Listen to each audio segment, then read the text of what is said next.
अस्सलाम वालेकुम and good morning. कैसे हैं आप सभी लोग? आई होप सभी अच्छे से होंगे। अल्लाह ताला आप सबको खैर और सलामती के साथ रखें, आमीन सुम्मा आमीन। तो आज की वीडियो जो है ना वो मैंने सुबह ही सुबह व्लॉग शुरू कर लिया है और आज मैं आप लोगों के साथ ना शेयर करूंगी कि मैं अपने जो सारे जो होम चोर्स है ना, सारे घर के काम है वो मैं किस तरीके से मैनेज करती हूँ। क्योंकि मेरे पास कोई हाउस हेल्प नहीं है और मैंने खुद ही से नहीं रखी हुई। ऐसा नहीं है कि मेरे हस्बैंड ने मुझे मना किया हुआ है, बट मैंने खुद ही से नहीं रखी हुई है क्योंकि अभी मैं बहुत अच्छे तरीके से घर के काम जो है अपने काम के साथ साथ मैनेज कर लेती हूँ। मतलब अपनी व्लॉगिंग के साथ साथ जो है ना वो मैं घर के काम मैनेज कर लेती हूँ। तो जब मुझे नीड होगी तो फिर मैं ज़रूर रखूँगी। तो आज का व्लॉग जो है ना वो इसी बारे में कि मैंने सोचा आप लोगों के साथ शेयर करूँ कि जो गर्ल्स और जो मतलब ख़वातीन घर में अपने काम खुद से मैनेज करती हैं तो उनके लिए शायद थोड़ी सी ये वीडियो हेल्पफुल हो जाए। और अगर हेल्पफुल रहे आपके लिए तो आपने लाइक के बटन को जल्दी से हिट कर लेना और अगर न्यू है ना तो मेरे चैनल को सब्सक्राइब कर लीजिएगा। तो मैं अपने घर के कामों का जो है ना वो आगाज़ करती हूँ अपने बेडरूम से। और मैं सारे मतलब अभी एक ही बेडरूम सेट किया हुआ है तो मैं जल्दी से सारे बिस्तर वगैरह तय लगा लेती हूँ। आपको पता है सर्दियों में ब्लैंकेट और रज़ाइयाँ मतलब काफ़ी सारी चीज़ें बिखरी होती हैं।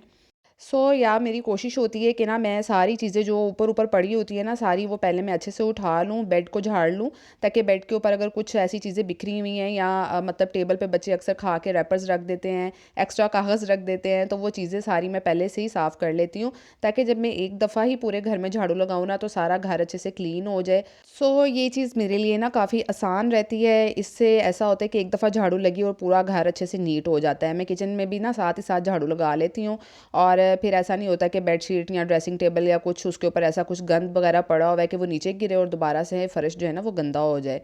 तो अभी यहाँ पर मैं ना टेरेस के ऊपर आ गई थी, टेरेस की सफाई करने वाली थी। और टेरेस जो है ना वो मैं हफ्ते में सिर्फ एक मरतबा साफ़ करती हूँ क्योंकि यहाँ टेरेस के ऊपर हम लोग रोज़ रोज़ नहीं आते, तो सिर्फ ये जो हवा के अंदर डस्ट और मिट्टी होती है ना यही सारी टेरेस के ऊपर होती है। और सारे घर की जो सारी चीज़ें हैं ना वो रोज़-रोज़ तो नहीं साफ़ हो सकती हैं। उसमें से कुछ इम्पॉर्टेंट चीज़ें हैं जो मैं रोज़ साफ़ लाज़मी करती हूँ। एक तो मैं पूरे घर में ना लाज़मी मॉप और झाड़ू तो मैं रोज़ ही लगाती हूँ। ऐसा नहीं कि एक दिन छोड़ के, क्योंकि एक दिन छोड़ के जब करते हैं ना तो उस तरह की सफाई और नीटनेस नहीं आती है। और ऊपर से जिस दिन आप सफाई छोड़ देना उसी दिन आपके घर कोई गेस्ट कोई नेबर में से आ जाता है, तो उसको तो नहीं आप बता सकते ना कि मैंने कल सफाई की थी और आज मैंने की नहीं है, तो इस वजह से ऐसा हो गया। तो इसलिए मेरी कोशिश होती है कि मैं रोज़ ही पूरे घर में मॉप भी लगाऊं और पूरे घर में झाड़ू लगाऊं। तो यहाँ पर जो है ना मैं लॉन में हल्का सा पौधों को मैं वॉश कर रही थी, अदरवाइज़ माली आता है और यहाँ पे पानी वगैरह दे जाता है, खाद भी डाल जाता है। पर जब भी मैं बाहर से वॉश करूँ ना रैंप वगैरह, तो फिर मैं हल्का सा पौधों को भी वॉश कर देती हूँ। तो वो काफ़ी खिले खिले से साफ़ सुथरे से लगते हैं, उनके ऊपर से डस्ट भी धुल जाती है। मैं जो है ना नीचे गैराज का एरिया मैं रोज़ मेरी कोशिश होती है कि मैं वॉश करूँ। जिस दिन मैं वॉश ना कर पाऊँ ना तो मैं फिर मॉप लगा देती हूँ क्योंकि आजकल सर्दियाँ आपको पता है और सर्दियों में जल्दी जो है ना फिर वो ड्राई नहीं होता है, धूप तो निकलती नहीं है बिल्कुल। तो गर्मियों में जो है ना वो मैं अक्सर रोज़ ही वॉश कर देती हूँ क्योंकि रोज़ ही डस्ट, आंधियाँ, बारिश और आपको पता है इस तरह का मौसम हो रहा होता है। तब मेरी कोशिश होती है रोज़ ही वॉश करूँ ताकि बाहर से भी सारा नीट रहे। अभी मैं यहाँ पर जो है ना ये वॉश बेसिन वॉश कर रही थी, तो जैसे ही मैं बाहर का गैराज वॉश करती हूँ ना तो साथ ही मैं इसको भी वॉश कर लेती हूँ। ऐसा कभी नहीं हुआ कि मैंने गैराज वॉश किया हो और इसको वॉश ना किया हो, क्योंकि बाद में जब मैं इसको वॉश करूँ ना तो फिर छींटे और पानी नीचे गिरता है तो उससे भी सफाई ख़राब होती है। तो यहाँ पर मैं साइड वाली जो गली है इसको वॉश कर रही हूँ। जो हमारे घर की साइड वाली गली है ना और जो सामने गैराज का एरिया है ये दोनों डिफरेंट पोर्शन बन जाते हैं। तो मैं बहुत कम ये पीछे का वॉशिंग एरिया और जो बाहर का पोर्च है ना कार पोर्च वो इकट्ठे बहुत कम वॉश करती हूँ। ज़्यादातर मैं पीछे वाला एरिया तभी वॉश करती हूँ जब मैंने कपड़े वॉश करने होते हैं। जैसे ही साथ ही मैंने वॉशिंग मशीन लगाई तो साथ ही मैं पीछे पानी गिरा के तो सारा वॉशिंग एरिया भी वॉश कर लेती हूँ और साथ में ना साइड वाली गली भी धो लेती हूँ। इससे मुझे काफ़ी आसानी रहती है। पूरे घर को ना मैंने थोड़ी थोड़ी चीज़ों में डिवाइड किया हुआ है कि कपड़े धोती हूँ तो फिर मैं वॉशिंग एरिया वॉश कर लेती हूँ, तो इस तरीके से मुझे काफ़ी आसानी हो जाती है कि मैं जो है ना बाहर का सारा एरिया वॉश करने के बाद ही अंदर मॉप लगाती हूँ, ताकि अगर बच्चों ने आते जाते गीले पाँव लगाए हैं ना अंदर तो बाद में मॉप लगती है और वो अच्छे से सारा जो एरिया है ना नीट क्लीन हो जाता है। तो ये मेरी जो है ना वो रूटीन होती है काम करने की। और दूसरा ये कि इस तरीके से मेरे काम अच्छे से मैनेज हो जाते हैं और मैं तकरीबन 2 घंटे लगते हैं मुझे पूरे घर को साफ़ करने में, कोई बहुत ज़्यादा टाइम नहीं लगता। क्योंकि जब आप रोज़ अपने घर को नीट एंड क्लीन रखते हैं ना तो आपको रोज़ाना सफाई करने में बहुत कम टाइम लगता है और जल्दी जल्दी आपका काम हो जाता है। अगर आप एक दिन छोड़ के या 2 दिन छोड़ के जो है वो मॉप लगाते हैं या चीज़ों को साफ़ करते हैं ना तो उतनी ही ज़्यादा ना मेहनत लगती है।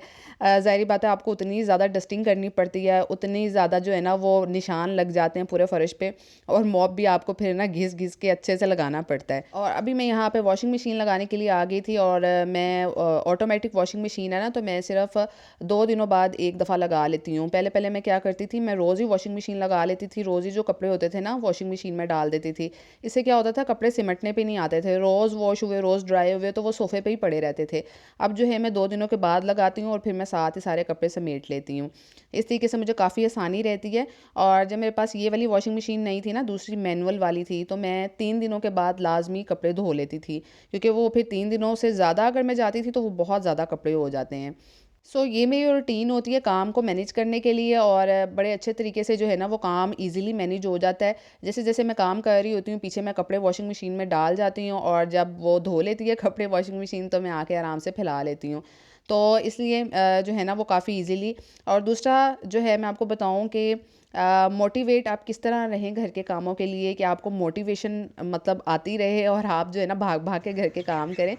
तो मुझे कहाँ से मोटिवेशन मिलती है, मैं खुद ही अपने लिए बहुत बड़ी मोटिवेशन हूँ क्योंकि जब तक आप खुद सफाई पसंद नहीं ना होंगे, कोई दूसरा आपको मोटिवेट नहीं कर सकता है, ठीक है। क्योंकि हस्बैंड तो आपको कह ही रहे होते हैं कि बैठ जाएं, क्या घर का काम करना है आपने, हाँ कौन से मेहमान आ रहे हैं, कौन से यहाँ पे कोई आके बैठा हुआ है, अक्सर हस्बैंड के ना ये वाले अल्फाज होते हैं। लेकिन वही घर जब आप गंदा छोड़ के देखें ज़रा 2 दिन के लिए ना, तो वही हस्बैंड कह रहे होंगे कि सफाई नहीं हुई हुई आज। क्योंकि अगर आप सफाई पसंद है ना, तो आपके बच्चे और आपके हस्बैंड भी उसी सफाई के आदी हो जाते हैं। तो सबसे बड़ी मोटिवेशन जो होती है ना, वो तो आपके अंदर से आती है। अगर आप नीट क्लीन रहना पसंद करती हैं ना, तो आप पूरे घर का कोना कोना जो है ना वो साफ़ सुथरा रखेंगी। अच्छा जी, दूसरा जो मुझे मोटिवेट कर देते हैं ना, वो मेरे बच्चे हैं, क्योंकि मैं घर साफ़ सुथरा रखती हूँ तो बच्चे भी उसी चीज़ के आदी हो जाते हैं। जब आप अपने पूरे घर को नीट क्लीन रखते हैं ना, तो आपके बच्चे भी उसी चीज़ के यूज़ टू हो जाते हैं, तो उनको भी फिर गंदा घर पसंद नहीं आता। तो अक्सर कभी मुझे काम करने में थोड़ा सा लेट हो जाएगा ना, तो मेरे बच्चे मुझे आके कहेंगे कि मामा सारा घर अच्छा साफ़ सुथरा नहीं है ना, तो साफ़ रखा करें, तो फिर बहुत अच्छा लगता है घर।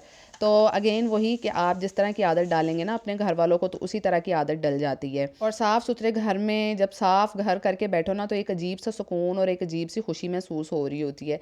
तो यहाँ मैंने बर्तन भी वॉश कर लिए हैं, और बर्तन जो है ना वो मैं किचन में हाथ के हाथ ही वॉश करती जाती हूँ। मैं सेपरेटली कम ही आके, ज़्यादा सारे बर्तन मैंने कभी भी जमा नहीं किए ना। मैं जब किचन में मुझे खाना बनाना हो ना, तो मैं साथ ही साथ वो बर्तन भी वॉश करके रखती जाती हूँ, और जब वो ड्राई हो जाए तो उसके बाद मैं उनको रैक्स में लगा लेती हूँ। तो यहाँ पर मैंने सारे घर के काम कर लिए हैं, और यहाँ मैं मटरों वाले चावल बनाने लगी हूँ। तो ये बहुत ही अच्छी सी रेसिपी है, मैंने कहा आप लोगों के साथ शेयर करूँ, लाजमी ट्राई कीजिएगा। तो मैंने यहाँ पे जो है ना खड़े मसाले लिए हैं, जिसके अंदर मैंने दालचीनी डाली है, बादियान का फूल, ज़ीरा, कड़ी पत्ता। तो ये वाले मसाले मैंने, एक बड़ी इलायची भी डाली थी। तो ये मैंने इसके अंदर डाल लिए हैं, साथ ही मैंने ना इसको ऑयल के अंदर फ्राई कर लिया है। और ये थोड़ी सी हट के रेसिपी है, और ये बड़े लाइट से और मज़ेदार से चावल बनते हैं। मटरों वाला पुलाव आपको पता है सर्दियों में कौन कौन बनाता है, हमारे घर में ना मटरों वाला पुलाव बहुत ज़्यादा बनता है। आलू मटर जो है ना वो कोई खाता नहीं है ज़्यादा शौक से, तो फिर मटर वाला पुलाव बहुत ज़्यादा बन रहा होता है। तो यहाँ मैंने जो है ना मतलब 2 टेबल स्पून जो है वो लहसुन अदरक का पेस्ट मिक्स वाला ही था, ग्राइंड किया हुआ, वो मैंने डाला। और थोड़ी सी भुनाई के बाद ना मैंने इसके अंदर टमाटर और मिर्चें ली हैं, सब्ज़ वाली मिर्चें ना। और टमाटर मैंने इसमें 2 बड़े साइज़ वाले डाले हैं, क्योंकि चावलों के अंदर ना टमाटर ज़्यादा सारे होना तो उनका पेस्ट सा एक बन जाता है, तो वो बहुत मज़ेदार लगता है। साथ ही मैंने मटर डाल लिए हैं, और मटर डालने के बाद मैं इसके अंदर डाल रही हूँ नमक और सूखा धनिया, मतलब सूखे धनिया को ग्राइंड करके पाउडर बनाया है, और साथ में गरम मसाला है, ठीक है। तो क्वांटिटी आपने चावलों के मुताबिक रख लेनी है। मैं यहाँ ना हाफ़ के जी चावल बना रही थी, और मैंने मटर भी तकरीबन हाफ़ के जी लिए थे। ज़्यादा सारे मटर हो ना तो फिर बहुत मज़ा आता है, हर बाइट में अच्छे खासे मटर आने चाहिए। तो यहाँ साथ में जो है इसके अंदर मैंने ग्रीन चिलीज़ का पेस्ट भी डाला है, क्योंकि मैंने यहाँ पे लाल मिर्च का यूज़ नहीं किया, तो मैंने ग्रीन चिली का पेस्ट डाल लिया है। इससे जो है ना एक तीखा सा अलग से ही एक फ्लेवर आता है। लाल मिर्चों से ना आपके चावलों का कलर थोड़ा सा चेंज हो जाता है। तो ये जो मटर पुलाव बनेगा ना, तो इससे चावलों का कलर भी चेंज नहीं होगा, और बड़ा मज़ेदार सा बनेगा। तो आप जितना भी तीखा खाना चाहते हैं उस हिसाब से आप ग्रीन चिली का पेस्ट बना के डाल लीजिए। सो जनाब, यहाँ पर मैं मज़ेदार सा मटर पुलाव बना रही हूँ और ये ज़रा लुक चेक कीजिए। चावल काफ़ी माशाल्लाह से लंबे लंबे से बन रहे थे और मेरे दिल था कि आपको ना इसकी फ़ाइनल लुक दिखाऊं, जो कि बड़ी मज़ेदार सी थी। बट हमारी लाइट चलेगी और जब लाइट चलेगी तो उसमें फिर मैं आपको कैसे लुक दिखाती ना। तो ये ज़रा आप करीब से चेक कर लीजिए। अभी चावलों को मैं दम ही देने वाली थी यहाँ पे। तो चलिए यहीं पे आज के व्लॉग को ख़त्म करते हैं। होप आपने इन्जॉय किया होगा। लाइक कीजिए मेरी वीडियो को। नेक्स्ट व्लॉग में मिलेंगे, तब तक के लिए अल्लाह हाफिज़।